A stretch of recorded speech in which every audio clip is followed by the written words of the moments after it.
মুস্তাহাব এবং নফল ইবাদত গুলো এগুলো জীবনে অনেক গুরুত্বপূর্ণ, বুঝতে পারছো?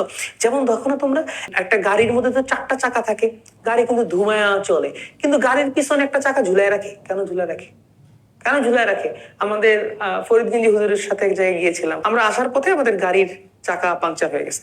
যখন ওই ড্রাইভার গাড়ির পেছনের চাকাটা মানে নিয়ে চাকা লাগাচ্ছিলেন, মানে যেটা চাকা নষ্ট হয়ে গেছে ওটা ওখানে লাগাচ্ছিলেন, তখন হুজুর আমাকে বলছিলেন যে এটা হচ্ছে নফল ইবাদতের একটা চমৎকার উদাহরণ। হ্যাঁ, আসলে একটা চমৎকার উদাহরণ নফল ইবাদতের, যে হচ্ছে তুমি, তোমার যখন ফরজ ইবাদত, তোমার যখন ওয়াজিব ইবাদত গুলো তোমার উপরে যেগুলো আবশ্যিক ছিল, সেগুলো তোমার জীবনে খুবই কম, সেগুলো দিয়ে আর কাজ হচ্ছে না, হাসরের দিনে সেগুলো তোমাকে আর মানে সেভ করতে পারছে না, তোমার আরো কিছু দরকার, আরো কিছু দরকার, সেসব জায়গায় কিন্তু এ সকল নফল ইবাদত ওই এক্সট্রা টায়ারের মতো তোমাকে সহযোগিতা করবে।